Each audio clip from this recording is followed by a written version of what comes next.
To focus this morning on three investigations self-initiated by the Department of Commerce under Section 232 of the Trade Expansion Act of 1962.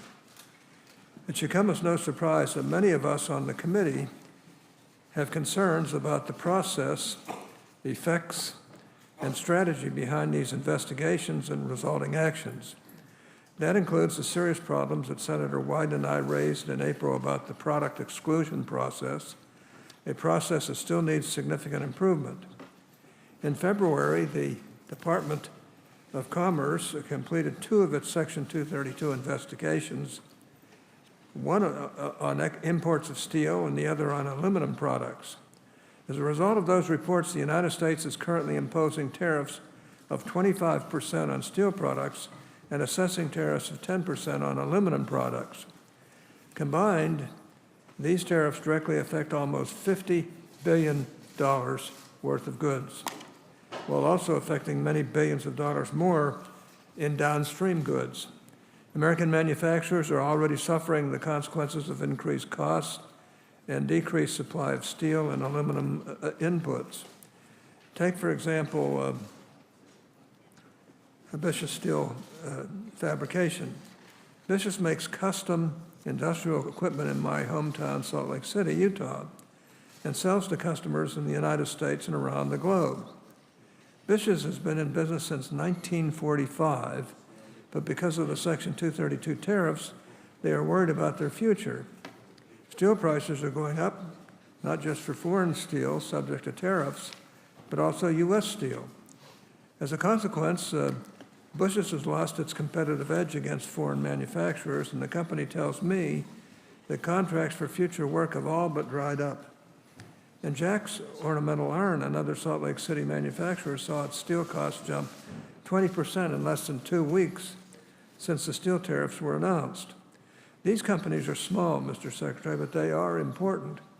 They're important sources of jobs in our communities, and they are particularly vulnerable to the consequences of the steel and aluminum tariffs. On the other end of the scale, multi-billion-dollar investments for new manufacturing plants that employ thousands of workers are also being put at risk. As you are aware, Mr. Secretary, the Shell Pennsylvania Chemical Project is one of the largest economic development projects in the United States.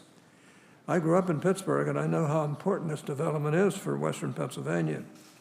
The project is expected to employ 6,000 construction workers and 600 full-time employees once the facilities are operational. Unfortunately, this project is being slowed down, and these new jobs are being delayed because essential parts are being stopped by customs as a result of the steel quotas. Now, these parts are individually customized under contracts concluded years ago and are suddenly being stopped at the Port of Long Beach because they contain steel from Brazil. I know delaying these construction and manufacturing jobs and even putting some of these jobs at risk was not the intent of the actions on steel, but it is the inevitable result. The negative consequences of the steel and aluminum tariffs are not isolated to manufacturing. Rather, the effects have spread throughout the economy. Take, for example, American farmers who are bearing the brunt of retaliation for these actions.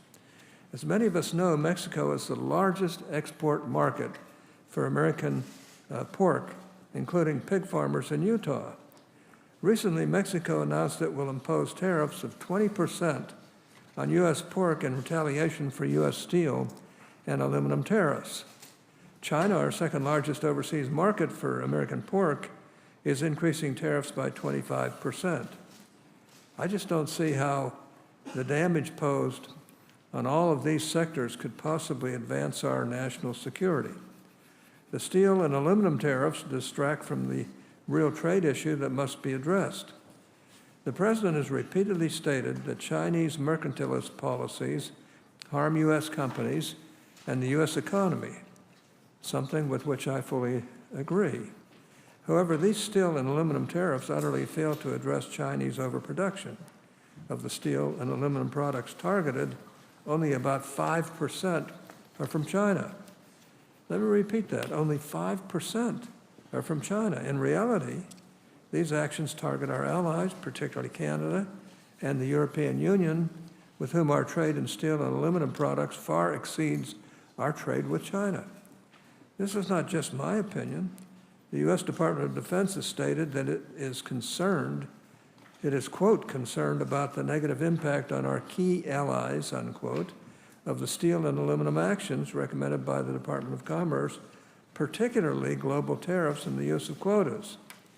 The lessons of the steel and aluminum tariffs are clear. These tariffs do not support U.S. national security. Instead, they harm American manufacturers, damage our economy, hurt American consumers, and disrupt our relationship with our long-term allies while giving China a free pass. That's why I was stunned to hear on May 23rd that the Department of Commerce has initiated another investigation under Section 232, this time into the national security implications of imports of automobiles and auto parts. This investigation covers more than $200 billion worth of trade, 4 times larger than that under the steel and aluminum investigations combined. A car isn't a can of soup. It's not a can of soup, Mr. Secretary. For most American families, their car is the second biggest purchase they make, and many require a car to get to their jobs. It is a significant financial commitment for most families, often paid for with debt, and I'm shocked that anyone would consider making it more expensive. The average price of an imported car is $23,200. If the Department of Commerce were to recommend a 25% tariff on cars, it would be recommending raising the cost of an average imported car for an American family by $5,800. To put that in perspective, the median household income in the United States is just over $59,000. That means that roughly 10% of the median household income could be erased purely by the additional cost of a single car. That's why I call tariffs a tax on American families. And the Tax Foundation agrees. It estimates that auto tariffs could result in a $73 billion tax increase on American consumers and businesses, erasing many of the benefits of tax reform passed earlier this Congress. Not only would these tariffs cost American families, but would also put American jobs at risk. The Peterson Institute calculates that auto tariffs could cause 195,000 workers to lose their jobs.